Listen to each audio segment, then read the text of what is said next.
নমস্কাৰ মই পংকজ বনিয়া তো আপোনালোকে মোৰ পাঁচ সাইডে দেখিছে যে এখন বিদ্যালয় খুব সুন্দৰকৈ খজুৱা হৈ আছে তো বিদ্যালয়খন এনেদৰে খজুৱা কাৰণটো হ'ল যে বিদ্যালয়খনত মানে আজি গুণোৎসৱ হ'ব তো মই ভিডিঅ'টো বনোৱাৰ বিশেষ অৰ্থ হ'ল যে এই বিদ্যালয়খনৰ পৰা মই প্ৰাথমিক শিক্ষা শেষ কৰিছিলোঁ তো আপুনি ভিডিঅ'টো শেষলৈকে চাই থাকক আপুনি গম পাব এখন বিদ্যালয়ত কেনেদৰে গুণোৎসৱ উদযাপন কৰে তো আপুনি চাই থাকক ভিডিঅ'টো শেষলৈকে তো এইটো স্কুলখনৰ পৰিৱেশটো খুব ভালদৰে সজাই ৰাখিছে তো বলক স্কুলখনৰ গতিটো পৰিৱেশে চাম আৰু 15-20 মিনিটমানৰ পিছত এক্সটাৰ্নেল আহিব সিহঁতৰ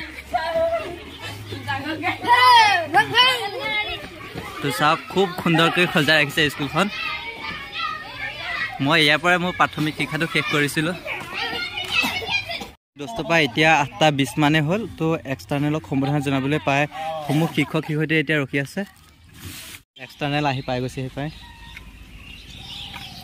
সভাপতি মহোদয় পৰিচালনা সমিতিৰ সদস্যসকল মাতৃগোটৰ সদস্যসকল আৰু আই মাতৃসকল ৰাজ্যত চলি থকা দ্বিতীয় পৰ্যায়ৰ গুণোৎসৱৰ আজি অন্তিম দিন আজি অন্তিম দিনত আমাৰ বিদ্যালয়ত গুণোৎসৱ উদযাপন কৰা হৈছে এই গুণোৎসৱৰ বহুমূল্যক হিচাপে যতন ছাৰ ডাঙৰীয়াক আমাৰ বিদ্যালয়ত নিযুক্তি দিয়া হৈছে তেখেত আমাৰ বিদ্যালয়ত উপস্থিত হৈছে তেখেতক আমাৰ বিদ্যালয়ৰ স্বাগতম জনাইছোঁ তাৰপিছত তেখেতক আমাৰ বিদ্যালয়ৰ তৰফৰ পৰা এখন চিলাম গামোচাৰে আদৰণি জনাব বিচাৰিছোঁ আদৰণি জনাব বিদ্যালয় পৰিচালনা সমিতিৰ সভাপতি শ্ৰী সন্মানী দাসজী আমি মাতৃগোটৰ তৰফৰ পৰা তেখেতক সম্ভাষণ জনাব বিচাৰিছোঁ তেখেতক সম্ভাষণ জনাব বিউটি গামুলী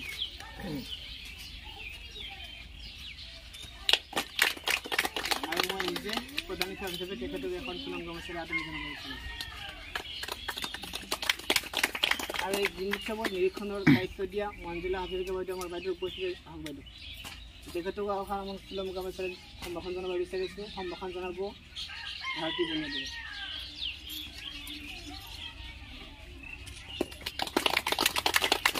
গতিকে বহুমূল্যক মহোদয়ক আমাৰ বিদ্যালয়ৰ দুৱাৰ মুকলি কৰিবলৈ আহ্বান জনাইছোঁ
আজি পাজিদা মেট কবিতাটি লবলাইছে ভুলক বাদ গছ চৰাই উৰি আহি গছৰ ডালত পৰে তাকে দেখি মইনাহঁতে হাই উৰামি কৰে লিখি আছিল গছৰ ডালত কৰি টপ টপ মইনাহঁতে হাই উৰামি লিখিল ভাঙিল টপ এদিন এজনী মেকুৰী উৰাই গলৈ গ'ল ঐৰাবত পিঠিত উঠি তৰাই ৰ'ল চিঙি ঐৰাবতে মুখত ভৰাই থলে তাকে দেখি মেকুৰীয়ে পাক নাচি দিলে। নমস্কাৰ।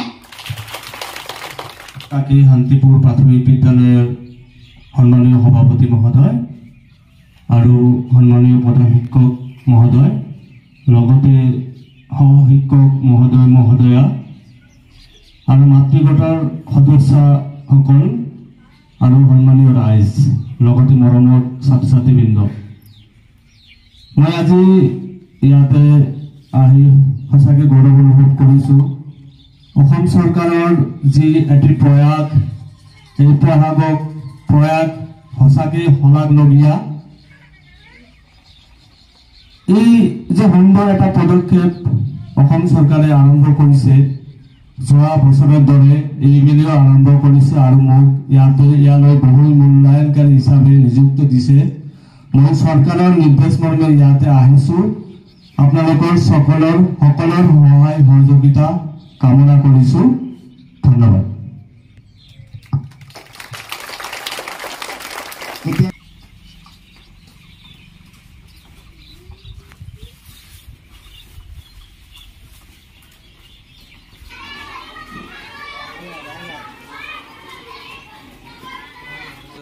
যি বিদ্যালয়ৰ প্ৰাথমিক পৰ্যায়ৰ যি কামখিনি থাকে কামখিনি গোটেইখিনি কামেই শেষ হ'ল আৰু এতিয়া এক্সটাৰ্নেলজনে সিহঁতৰ পৰীক্ষা ল'ব। পৰীক্ষা লোৱাৰ পিছত সৰুকৈ মিটিং এখন হ'ব। মিটিংখন হোৱাৰ পিছত গুণোৎসৱ চেছ আৰু গুণোৎসৱ এদিন নহয় দুদিন হ'ব আৰু এদিন গুণোৎসৱ হ'ব। তাৰপিছত যি গুণোৎসৱৰ কামখিনি থাকে গোটেইখিনি পাছত গ্ৰেড হিচাপত সিহঁতক ৰিজাল্টটো দিব।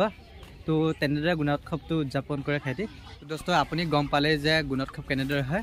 তো ভিডিঅ'টো ইমানেই আছিলে।